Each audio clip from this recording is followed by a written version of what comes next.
नमस्कार दोस्तों, कैसे हो आप सभी। स्वागत करते हैं आप सभी के अवस्थी जी को इसमें। तो दोस्तों आज से देखिए बिहार डीएलएड एंट्रेंस एग्जाम 2026 के लिए हिंदी का प्रैक्टिस सेट शुरू करें जो बिल्कुल आपके एग्जाम सिलेबस पर आधारित है। और ये हिंदी का प्रैक्टिस सेट नंबर 1 रहने वाला है और ये आपका पीवाईक्यू बेस्ड रहने वाला है, यानी कि जो पिछले बार क्वेश्चन पूछा गया है उसी के अकॉर्डिंग सारा चीज आपको दिया जाएगा। और यहाँ पर हम आपको कंप्लीट तैयारी करवा रहे हैं हर सब्जेक्ट का, तो आपसे मेरे साथ में जुड़ के बेहतर तरीके से तैयारी कर सकते हैं। बिल्कुल सही डायरेक्शन में आपको हम तैयारी करवा देंगे, रिजल्ट आपका हो जाएगा।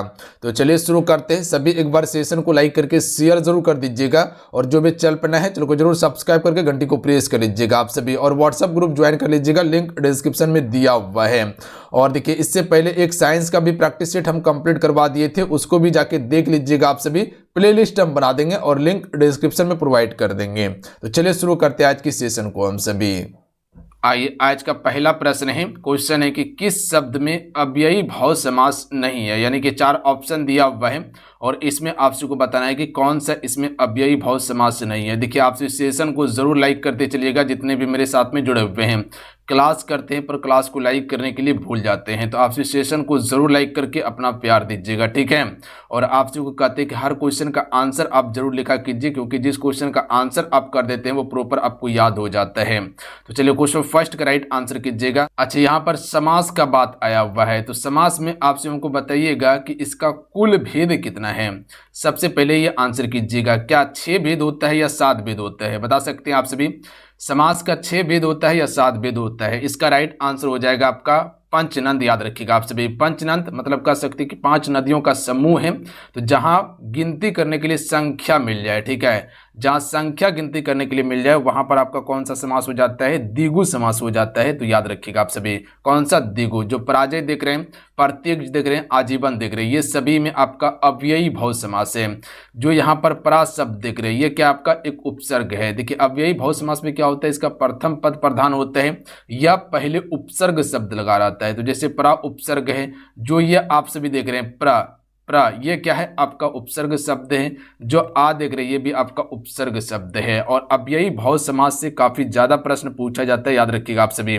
इतना सा फैक्ट को आप याद रखिएगा जो पेपर में आप सभी से पूछा जाएगा। चलिए अगला क्वेश्चन है कि निम्नलिखित में से संयुक्त व्यंजन कौन सा है।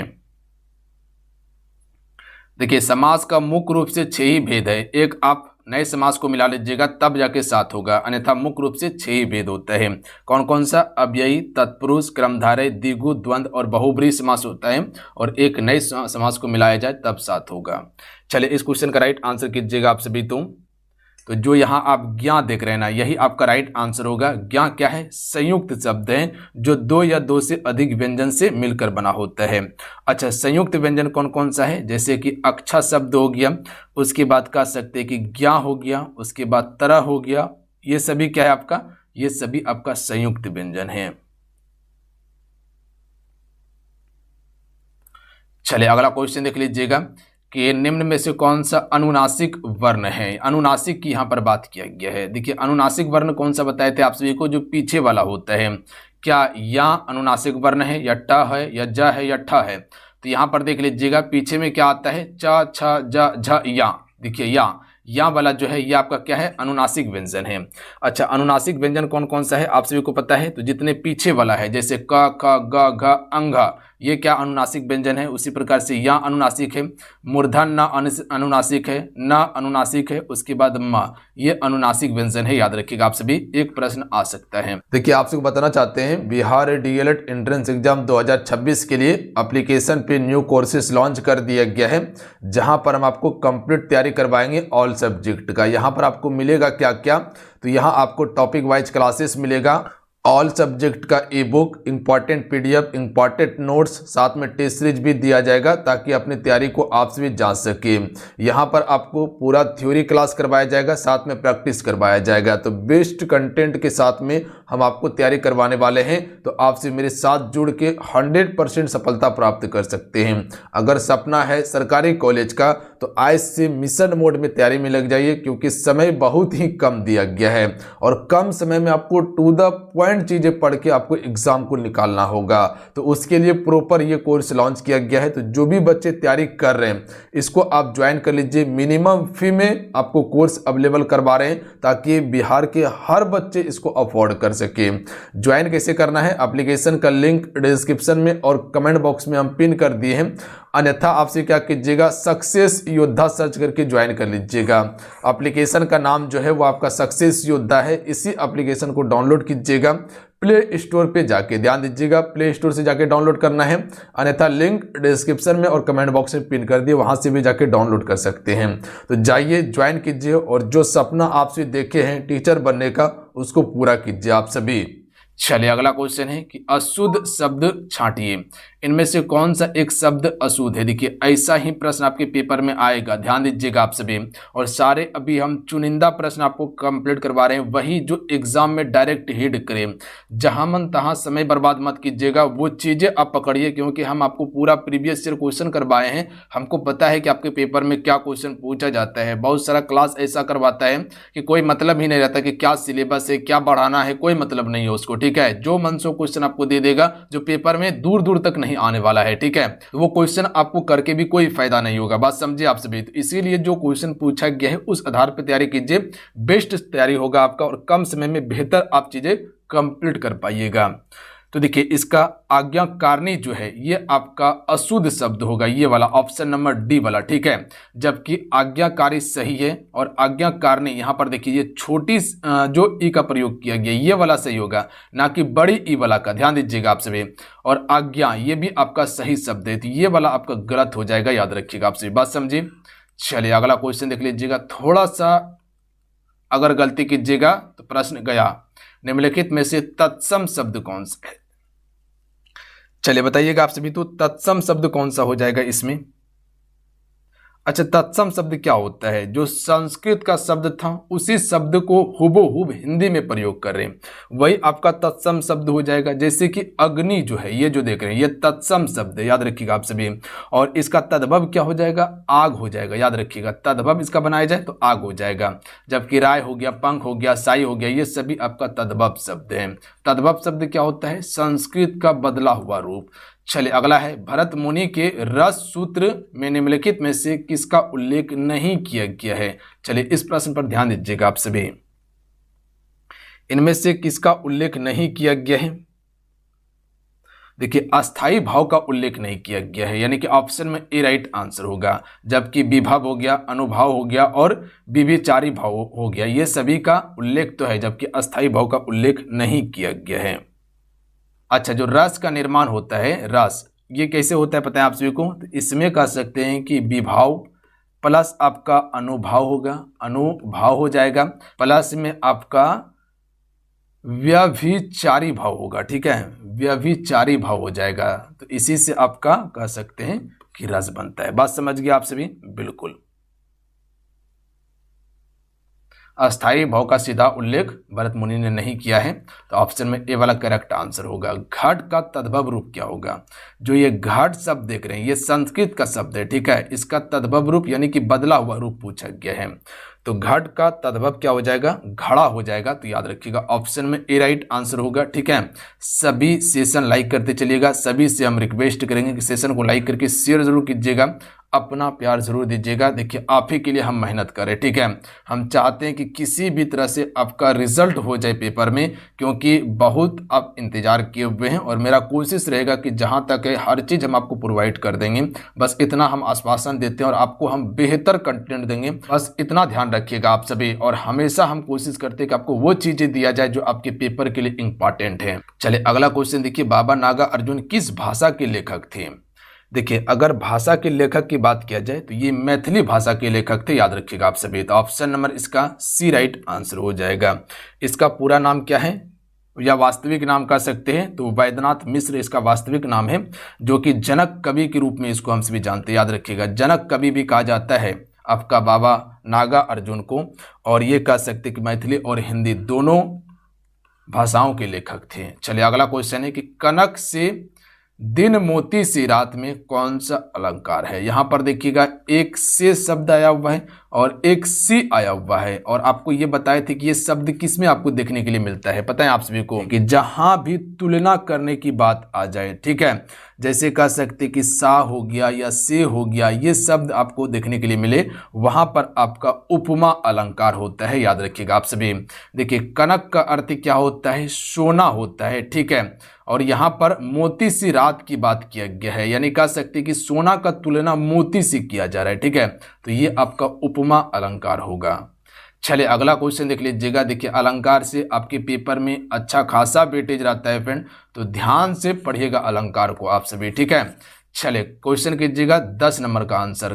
कंकन किंकिन, कंकन किंकिन नुपुर ध्वनि सुनी कहत लखन सन राम हृदय गुनी में कौन सा अलंकार होगा। यहाँ पर थोड़ा सा गौर कीजिएगा तो आपको एक वर्ण नजर आता होगा जो बार बार रिपीट हुआ है, वो है का। देखिए का, ठीक है, तो आपको क्या बताए थे कि जहां एक ही वर्ण का रिपीटेशन बार बार हो वहां पर कौन सा अलंकार होता है, अनुप्रास अलंकार होता है। Option number C right answer होगा। ध्यान दीजिएगा आप सभी, बात समझिए। अनुप्रास अलंकार में क्या होता है, किसी भी ध्वनि या अक्षर की आवृत्ति या पुनरावृत्ति होता है। चलिए अगला क्वेश्चन देख लीजिएगा। क्वेश्चन में 11 है कि कनक कनक से गुणी मध्यकता अधिकाय निम्न में से कौन सा अलंकार है। और ये इतना इंपॉर्टेंट प्रश्न है कि हर एग्जाम में ये प्रश्न आएगा ही आएगा, कोई सा भी एग्जाम आ जाए, और आपके पेपर में भी ये प्रश्न आएगा, हम आपको लिख के देते हैं। कनक कनकते से गुणी मध्यकता अधिकाय, इसमें कौन सा अलंकार हो जाएगा, तो इसको स्टार मार्क के याद रखिएगा कि भैया इसमें यमक अलंकार ही होगा। ऑप्शन में ए राइट आंसर होगा। अच्छा यमक अलंकार कैसे होगा, आपको पता है कि एक ही शब्द का अर्थ अगर अलग अलग निकले, जैसे कि एक कनक का अर्थ सोना भी होता है और एक कनक का अर्थ धतूरा भी होता है, ठीक है, धतूरा भी होता है। तो मान लीजिए कि किसी को अगर सोना मिल जाए तो वो बच्चा पगलाएगा, और कोई धतूरा खा ले तो वो भी पगलाएगा, बात समझे। तो यहाँ से एक बात याद रखिएगा कि अगर एक ही शब्द रहे और उसका अर्थ अलग अलग रहे, वहां पर आपका यमक अलंकार होता है, बस ये आप ध्यान में रखिएगा। चलिए वीर रस का अस्थाई भाव क्या होता है, बात समझिए आप सभी। 3 प्रश्न आपको हम बताएं अभी अलंकार से, और तीनों प्रश्न को ध्यान से सुनिएगा, आराम से प्रश्न बना के आइएगा। वीर रस का अस्थाई भाव होता है उत्साह, क्या होता है, उत्साह होता है। ऑप्शन में बी राइट आंसर होगा। वीर रस का 4 भेद होता है, पता है आप सभी को। वीर रस का कितना भेद है, 4 भेद है। कौन कौन सा, दानवीर, दायवीर, योधवीर और धर्मवीर होता है। अगर लिखने बोलिएगा तो वो भी हम आपको करके दिखाई देते हैं। दानवीर हो गया, उसके बाद एक दयावीर हो गया, ठीक है, उसके बाद एक आपका युद्धवीर हो गया, उसके बाद एक आपका धर्मवीर हो गया। तो ये कुल 4 हैं। चलिए अगला क्वेश्चन देख लीजिएगा। अच्छा कुल रस कितना है, पता है आप सभी को, रस कितना है, रस का कुल संख्या कितना है। रस का कुल संख्या अगर हम आपसे इसे पूछे तो आप क्या बता सकते हैं, कि बता सकते हैं कि भैया जी रस के कुल संख्या कितना है। रस की कुल संख्या 9 है, याद रखिएगा आप सभी, कितना है, 9 है। तो ये फैक्ट पर ध्यान दीजिएगा आप सभी। अच्छा कौन कौन सा होता है, तो ये भी एक फैक्ट याद रख सकते हैं आप सभी, कि जैसे कह सकते हैं कि श्रृंगार रस, ठीक है, ये क्या आपका श्रृंगार रस हो गया। उसी प्रकार से हास्य रस हो गया, उसी प्रकार से करुणा रस हो गया, ठीक है, करुणा रस हो गया। उसी प्रकार से कह सकते कि वीर रस होता है, क्या होता है, वीर रस होता है, इसको वीर रस कीजिएगा। उसके बाद रौद्र रस होता है, उसके बाद आपका भयानक रस होता है, क्वेश्चन आएगा पेपर में, भयानक रस होता है। उसके बाद विभत्स, याद रखिएगा, विभत्स रस होता है। उसके बाद अद्भुत होता है, ठीक है, क्या होता है, अद्भुत होता है, आपका अद्भुत रस होता है, याद रखिएगा। और एक आपका शांति हो जाएगा। तो 1 2 3 4 5 6 7 8 9, याद रखिएगा कुल 9 है। चलिए अगला क्वेश्चन देख लीजिएगा कि निम्नलिखित में से मुहावरा बताना है। अंधेरे के आगे रोना का अर्थ क्या होता है। तो अंधे के आगे रोना, मुहावरा का अर्थ क्या हो जाएगा, निर्दय से दया की याचना करना, ठीक है, निर्दय से दया की याचना करना, यानी कि जो निर्दय है उससे आप दया की याचना कर रहे हैं कि वो दया आप पे कर दे, संभव है, जो निर्दय दिल वाला है करेगा नहीं करेगा। तो ऑप्शन में क्या हो जाएगा, डी राइट आंसर होगा। शुद्ध शब्द का चयन कीजिए, अनुकूल अनुकूल अनुकूल, कौन सा इसमें सही वर्तनी है। देखिए सही वर्तनी वाला जो शब्द हो जाएगा, जैसे कह सकते हैं कि अनुकूल को जो हम सभी लिखते हैं इस प्रकार से लिखते हैं अनुकूल, यानी कि एक छोटी उ एक बड़ी उ का प्रयोग होगा। तो देख लीजिए ऑप्शन नंबर सी वाला में अनुकूल, ठीक है, यही आपका शुद्ध हो जाएगा, ठीक है, ये सभी आपका गलत है। चलिए अगला क्वेश्चन देख लीजिएगा, उपकार का विलोम क्या हो जाएगा। सबसे पहले तो ये समझिए कि उपकार जो होता है इसका अर्थ क्या होता है, भलाई करना, और जिसका भलाई करेंगे तो उसका विलोम करना होगा तो बुराई करेंगे, बुराई मतलब होता है अपकार। ऑप्शन नंबर क्या हो जाएगा, डी।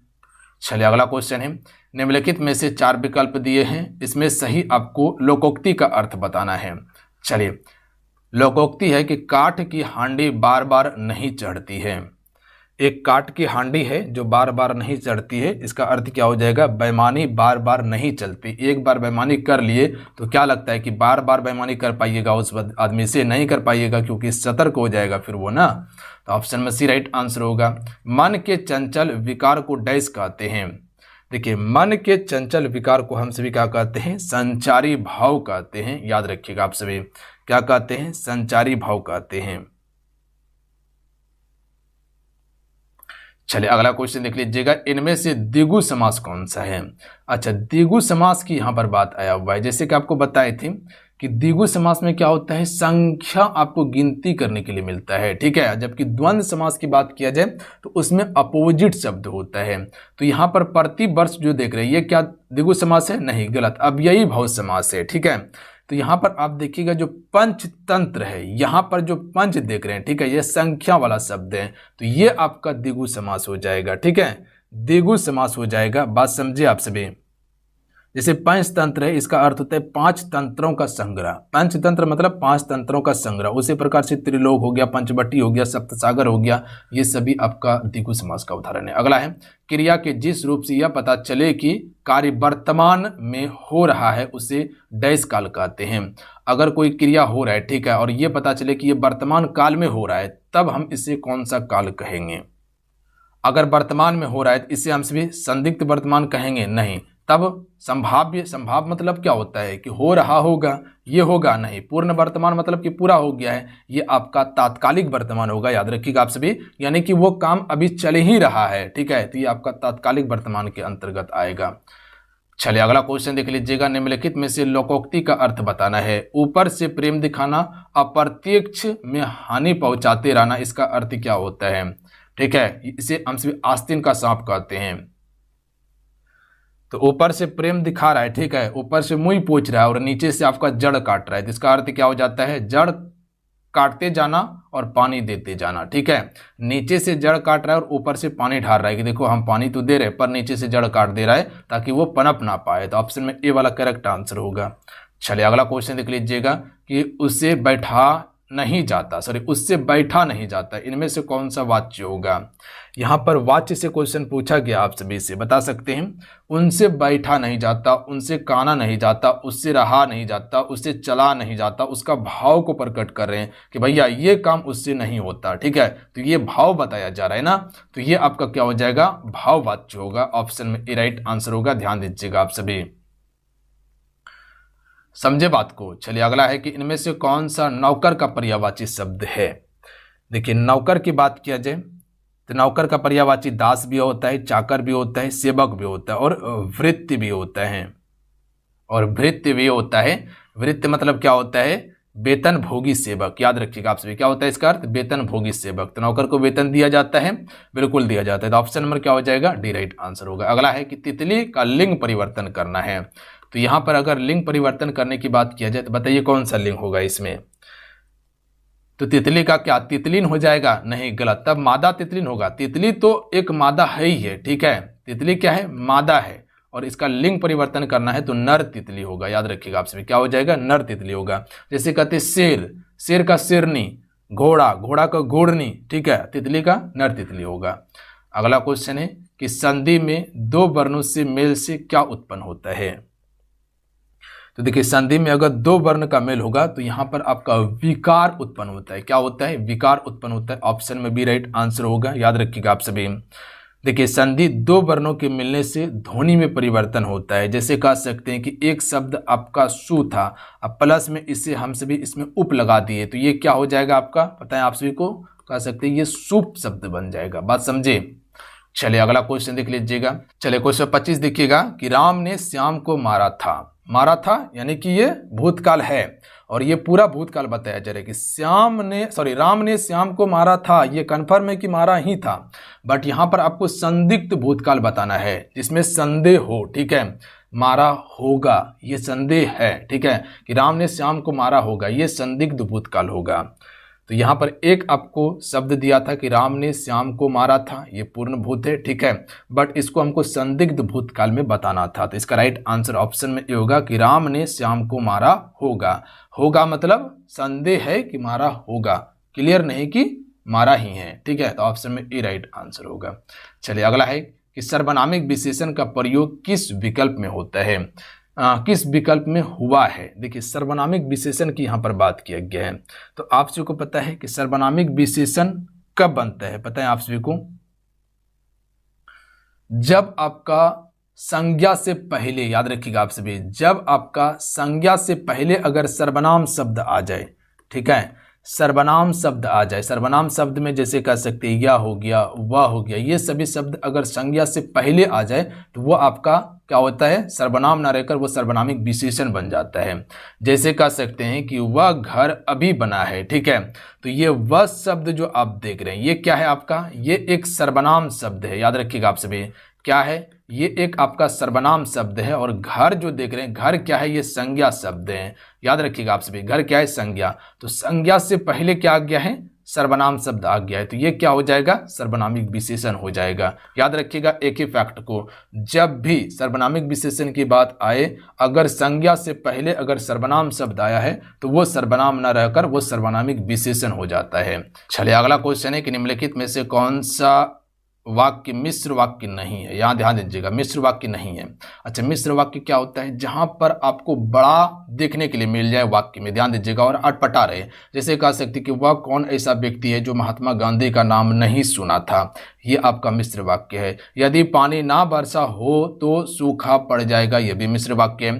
कार्य समाप्त हो जाए तो आप जा सकते, ये भी मिश्र वाक्य है। आश्चर्य है कि वह हार गया, ये भी मिश्र वाक्य है। तो मिश्र वाक्य कौन सा नहीं है, ऑप्शन नंबर डी वाला, कि करण और अर्जुन एक साथ रहते हैं, ये आपका मिश्र वाक्य नहीं, ये आपका संयुक्त वाक्य होगा। याद रखिएगा, क्योंकि यहाँ पर देखिएगा और आकर इसको जोड़ने का काम किया है कि करण और अर्जुन साथ ही रहता है। ठीक है, उसी प्रकार से एक होता है सरल वाक्य, राम गया, ये सरल वाक्य है। राम पढ़ा, सरल वाक्य है। ठीक है, और यही कहते हैं कि राम और मोहन पढ़ा, तो ये आपका संयुक्त वाक्य होगा। वहीं पर उसको अगर मिश्र वाक्य बनाना है तो कह सकते हैं कि वह कौन ऐसा व्यक्ति है जो राम को पढ़ते हुए नहीं देखा था, तो ये आपका मिश्र वाक्य हो जाएगा। चलिए अगला क्वेश्चन देख लीजिएगा कि राजा सेवक को कंबल देता है, वाक्य में रेखांकित पद, ये रेखांकित पद है आपका। ठीक है, सेवक को, यहाँ कौन सा कारक होगा, कारक का 8 भेद है। ठीक है, तो यहाँ पर किसी को देने की बात यहाँ पर किया गया है ना। ठीक है, क्या करने की बात किया गया है, देने की बात किया गया है। तो अगर जिसके लिए कार्य किया जाए, किसके लिए कार्य किया जा रहा है, सेवक के लिए, तो राजा सेवक को कंबल दे रहा है ना, तो ये क्या हो जाएगा, को किसके लिए आता है, पता है आप सभी को, संप्रदान कारक के लिए आता है। याद रखिएगा आप सभी, संप्रदान कारक के लिए क शब्द आता है, सॉरी को। चलिए अगला क्वेश्चन देख लीजिएगा, कारक विभक्ति आपसे देखे होंगे, मिठास शब्द में कौन सी संज्ञा है। कारक में तो आपको कहीं कंफ्यूजन नहीं होना चाहिए, आसान टॉपिक है आपका। मिठास में कौन सी संज्ञा हो जाएगा, भाववाचक संज्ञा होगा, क्योंकि यहाँ पर मिठास की बात किया गया है। ठीक है, मिठास की यहाँ पर बात किया गया है, तो ये आपका भाव उसका बता रहा है, तो ऑप्शन में बी राइट आंसर हो जाएगा। समूहवाचक में समूह का बोध होता है, जैसे कि मेला हो गया, भीड़ हो गया। व्यक्तिवाचक संज्ञा में क्या होता है, किसी वस्तु या व्यक्ति का बोध होता है, जैसे कह सकते हैं कि गंगा नदी, राम, दिल्ली, ये सभी व्यक्तिवाचक संज्ञा है। जातिवाचक संज्ञा में जैसे लड़का हो गया, कुत्ता हो गया, लड़की हो गया, जो जाति समूह को बताता हो। अगला है निम्नलिखित में से कौन सा विशेषण है। देखिए विशेषण यहाँ पर बताना है किसी की विशेषता प्रकट यहाँ पर किया जा रहा हो। क्या लंबाई विशेषण शब्द है? नहीं। लंबाई क्यों विशेषण होगा? यहाँ पर लंबाई क्या विशेषता बता रहा है? बुढ़ापा विशेषण है? नहीं। समझ विशेषण है? नहीं। शांत विशेषण शब्द है। कैसे कह सकते कि वह व्यक्ति बहुत ही शांत है, तो वो व्यक्ति की विशेषता क्या है कि वो बहुत ही शांत व्यक्ति है। ठीक है, तो ये आपका क्या हो जाएगा? विशेषण शब्द होगा। बात समझे? क्या क्लियर है?